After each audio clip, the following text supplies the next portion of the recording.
Bismillah walhamdulillah wa salatu wa salam ala rasulillah. Rabbi shrah li sadri wa yassir li amri wa hlul uqdatan min lisani yafqahu qawli. Assalamu alaikum wa rahmatullahi ta'ala wa barakatuh. Salut chers frères et sœurs en islam. Alhamdulillah rabbil alamin. J'ai voulu faire cette petite vidéo histoire de sensibiliser un peu mes frères et mes sœurs musulmans et musulmanes sur les dangers de la célébration de la fête de Noël. Eh bien, nous savons tous que dimanche, ça sera le 25 et ça sera la fête de Noël. Alors la question revient très souvent de la part des musulmans ou des musulmanes auprès des guides spirituels. Et ils ont l'habitude de le dire et de le redire. La fête de Noël n'est pas une fête musulmane. Elle ne doit pas être célébrée par le musulman. Sinon, en lequel cas, il commet un très grand péché. Mais quel est le péché en réalité qui est derrière cela? Et comment est-ce qu'il faut comprendre cela pour comprendre en fait même la réalité du danger auquel on s'expose en voulant célébrer la fête de Noël au même titre que les non-musulmans.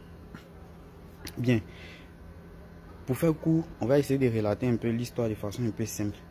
En fait, lors de la décision de vouloir trouver la date de naissance de Isa alayhi salam, autrement dit Jésus-Christ, les gens n'arrivaient pas à trouver réellement la véritable date.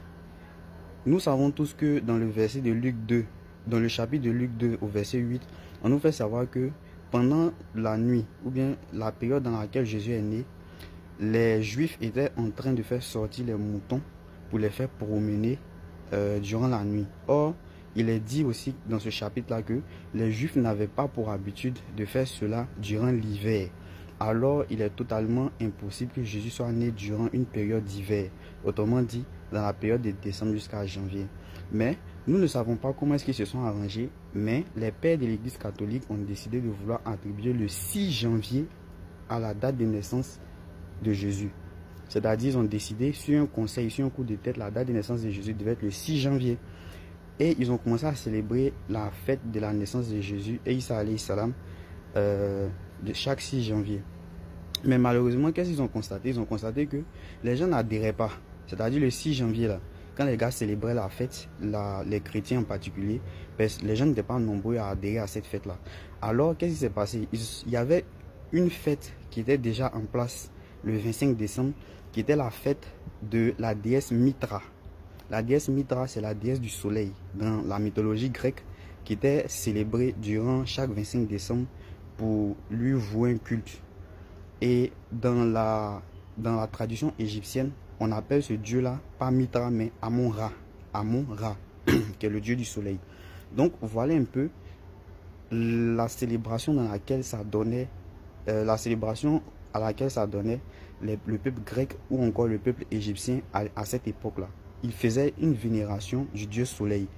Or, nous savons tous que la vénération du dieu soleil est de l'association, ce qui n'a rien à voir avec le monothéisme pur.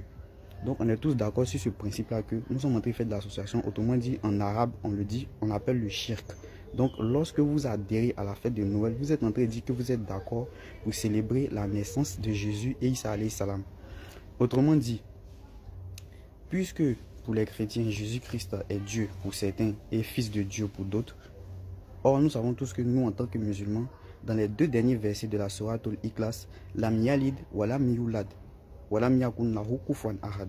Il n'a pas été engendré et il n'a pas engendré non plus et nul n'est semblable à lui. Alors dans ce cas-là, nous musulmans, on ne peut pas dire que on ne peut pas célébrer ou bien accepter la célébration de la naissance de Isa alayhi salam. Sinon dans lequel cas on commet du shirk, qui est un grand péché. Voici aussi l'une des raisons pour lesquelles, quand vous voyez les photos de Jésus dans certains endroits, il y a toujours le soleil derrière lui. En fait, ce soleil-là, c'est lié au fait qu'ils ont décidé d'attribuer cette fête-là, le 25 décembre, comme celle des Grecs et des Égyptiens qui célébraient le soleil. Donc, voilà pourquoi Isa alayhi salam a été, sa date de naissance officielle est devenue le 25 décembre. Pour avoir maintenant la fête de Noël que les gens célèbrent. Donc, chers musulmans, chers musulmanes, voici le danger auquel vous exposez, bien voici les péchés auxquels vous exposez lorsque vous décidez de célébrer la fête de Noël. Nous, avec les chrétiens ou les non-musulmans, nous sommes des frères. Mais pour ce qui est de l'adoration de Dieu, tout ce qui touche à l'adoration, nous devons avoir des limites et des réserves. Donc c'est pour cela que je voulais faire cette vidéo aujourd'hui, pour essayer de sensibiliser certains frères et certaines sœurs, pour ne pas qu'ils se mélangent dans cette histoire-là, pour éviter qu'on aide à rendre des comptes là-dessus le jour du jugement dernier. Qu'Allah nous accorde la bonne compréhension.